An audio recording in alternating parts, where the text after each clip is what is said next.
ஷாம் தத் அதாவது எங்களுக்கு கிடைத்த ஒரு அரிய கலைஞர். அவர் வந்து சானு தத் என்ற சானு வர்கீஸ் என்பவர் அறிமுகப்படுத்தினார். அவர் அதுதான் அந்த சகோதரத்துவத்தின் ஒரு அடையாளம். டேட்டு இடைஞ்சலாக வருது, இந்த படம் ஆரம்பிக்கணும் விஸ்வரூபம் 2, நீங்கள் தான் விஸ்வரூபம் 1 கேமராமேன். ஐயோ தள்ளி ஆரம்பிங்கன்னு கெஞ்சினார் அவர்.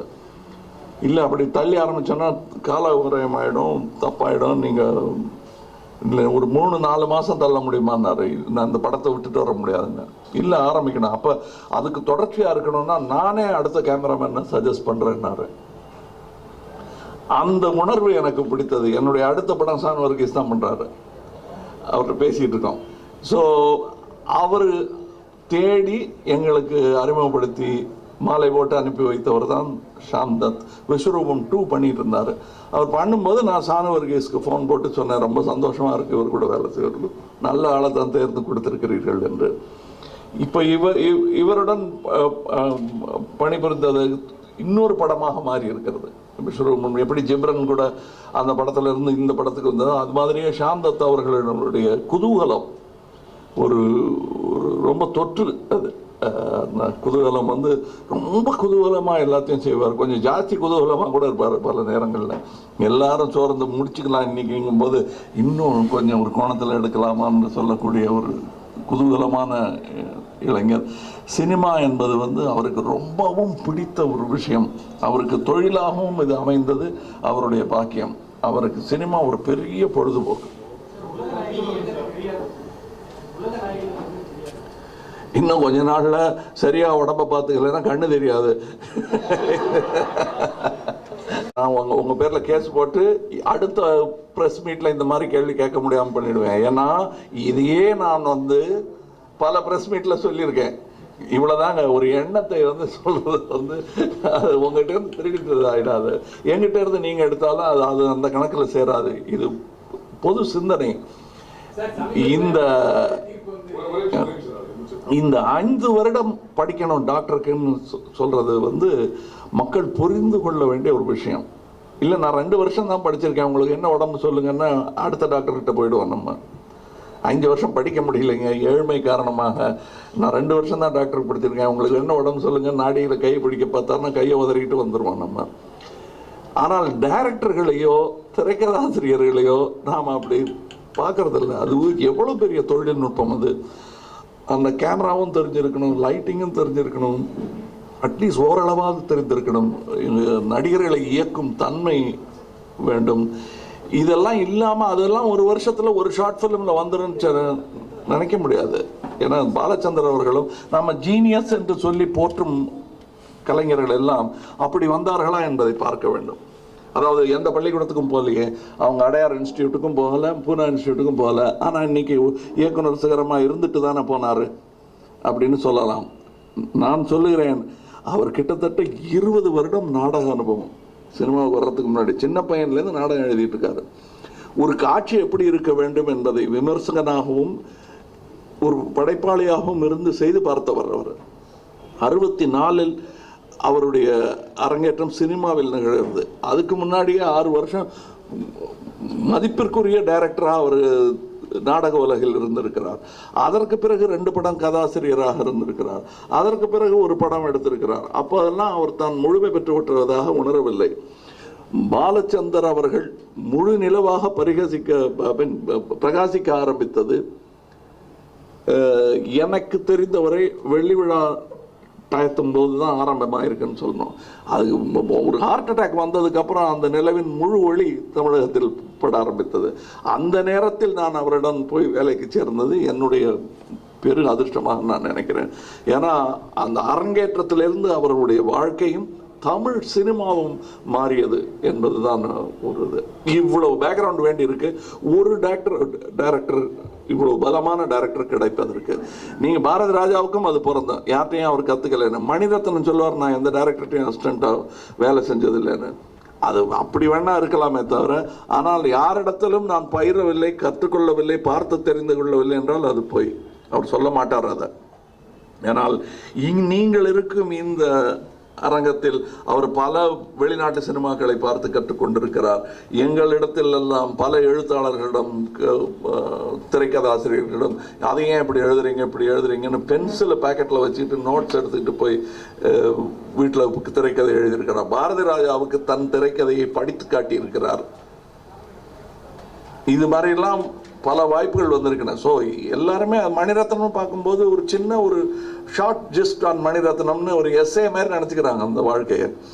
அது அல்ல. கமலஹாசன் டைரக்டர் ஆவதற்கு காலதாமதமானாலும் சரியான நேரத்தில் வந்திருப்பதாகத்தான் எனக்கு தோன்றியது. எனக்கு என் அறிவுக்கு 25 வருட அனுபவம் தேவைப்பட்டது. டைரக்டர் ஆவதற்கு முன்னால் 25 வருடங்கள் தேவைப்பட்டன. எனக்கு அது வந்ததுக்கு அப்புறம் தான் ஃபுல் கண்ட்ரோல் இருக்கிற மாதிரி எனக்கு தெரிஞ்சது. 5 வருடத்தில் அதை செய்து விடலாம் என்று நம்புவதே பெரிய விஷயம். இதை ஏன் இவ்வளோ நேரம் எடுத்துட்டு சொல்கிறேன்னா, எனக்கு நல்ல டைரக்டர்கள் வந்து வாய்க்க வேண்டும் ஃபியூச்சரில்.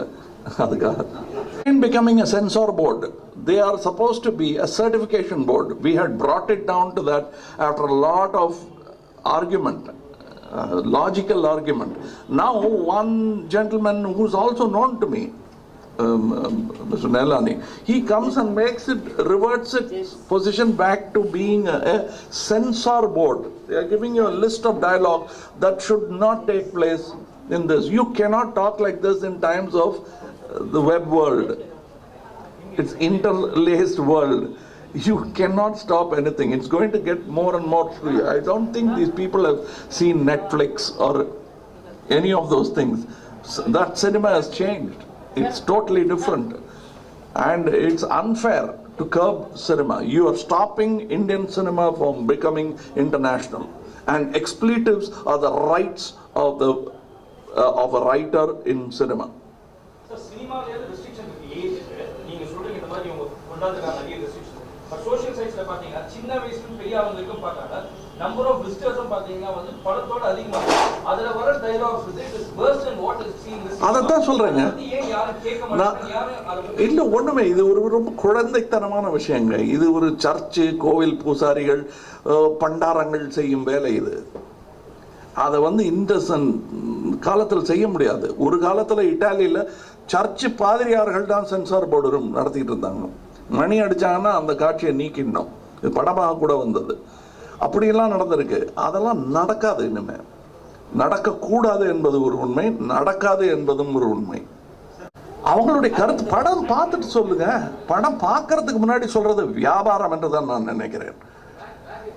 அது என்ன வியாபாரம்? எங்கிட்ட இருந்து காசு வாங்கினா என்ன, வெளியில இருந்து வாங்கினா என்ன, இல்லை வாங்காமலே இருந்தாலும் இல்லை, அது ஒரு விதமான வியாபாரம்.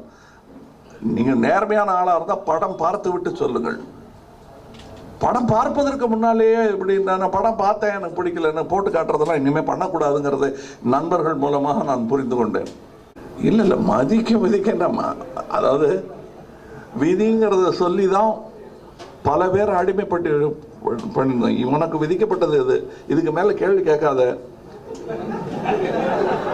அப்படிங்கிறதுக்கு விதி ரொம்ப முக்கியமான விஷயம்.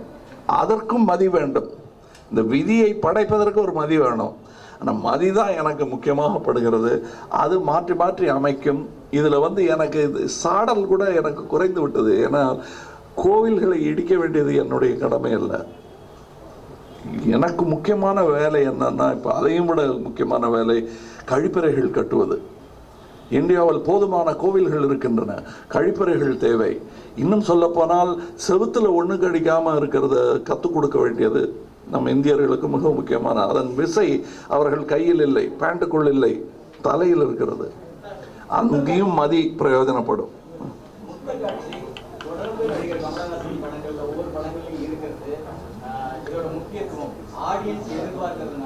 இல்லை, என் வாழ்க்கையில் இருக்கு. முத்தக்காட்சி இல்லாம என் வாழ்க்கையே கிடையாது. ஆரம்பத்துல இருந்து இந்த வீட்டில் நான் சின்ன பிள்ளையா இருக்கும் போது முத்தம் இல்லாமல் நான் வெளியே போனதே கிடையாது. ஒரு முத்தம் கூட வாங்காம நான் வெளியே போனா அன்னைக்கு வேலை நடக்காது. எங்க அம்மாட்ட திரும்பி மறந்து போயிட்டா கூட முக்கிலேருந்து திரும்பி ஒரு முத்தம் வாங்கிட்டு போவேன். ஸோ முத்தம் என் கூட பிறந்த ஒரு உரிமை. அது ஏதோ நம்ம கலாச்சாரத்திலேயே இல்லை என்று நினைப்பவர்கள் தஞ்சை வாணன் கோவை வாசிக்க கடவுது.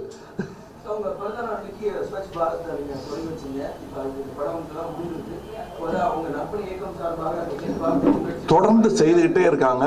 அரசின் உதவியும் கிடைத்தால் நன்றாக இருக்கும், எதிர்பார்த்து கொண்டிருக்கிறோம். அது அவங்களும் ஒத்துழைப்பு கொடுத்தாங்கன்னா எங்களுக்கு இன்னும் நிறைய பேர், ஏன்னா தனியாக ஒரு ஆள் செய்திட முடியாது. ஒரு தனி மனிதன் நினைப்பதை விட ஒரு அரசு நினைத்தால் நடக்கக்கூடியது அதிகம். To go, giving us permissions to go clean the ponds and other things.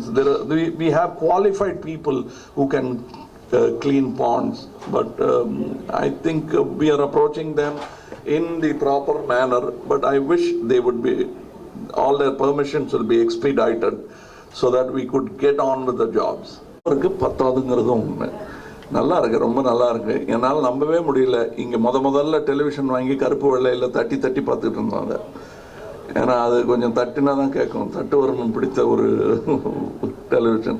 அந்த டெலிவிஷனிலிருந்து இன்று நாம் பேசிக்கொள்வது இதே நேரத்தில் உலகெங்கிலும் போய் சேருங்கிற டெக்னாலஜி இதே வீடு பார்த்துருக்கிறது என்பது வியத்தகு ஒரு வளர்ச்சி தான். இதெல்லாம் நடந்துட்டு இருக்கு. ஒரு பக்கம் பஸ்ஸில் கற்பழிப்பும் சட்டசபையில் அடிதடியும் நடந்து கொண்டு தான் இருக்கிறது. அக்ஷராவுடைய ஆக்டிங்கை பார்த்து நீங்கள் எப்படி மிரண்டீங்கன்னு எனக்கு தெரியாது. நான் வேற மாதிரி மிரண்டேன்.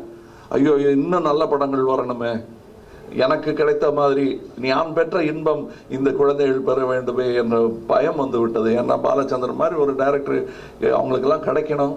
அது எத்தனை வடிவங்களாக பிரிந்து ஒரு கேக்கு அவங்களுக்கு வெட்டி துண்டாக கொடுக்க போகிறாங்க. வெவ்வேறு அனுபவங்களாக கிடைக்க போகிறது. இந்த 36 படமும் 36 இயக்குநர்களிடமிருந்து கிடைக்க போகிறது அவங்களுக்கு.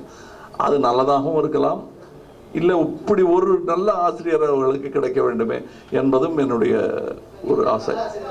பண்ணலாம். பட் அதில் என்னன்னா, இந்த செல்ல குழந்தைகளை வைத்துக்கொண்டு படம் எடுப்பது என்பது கொஞ்சம் கஷ்டமானது. அவங்க ஃபர்ஸ்ட் டிசிப்ளின் கற்றுக்கொள்வதற்காகவே கூட வெளியே சென்றிருக்கிறார்கள் என்று சொன்னால் அது மிகையாகாது.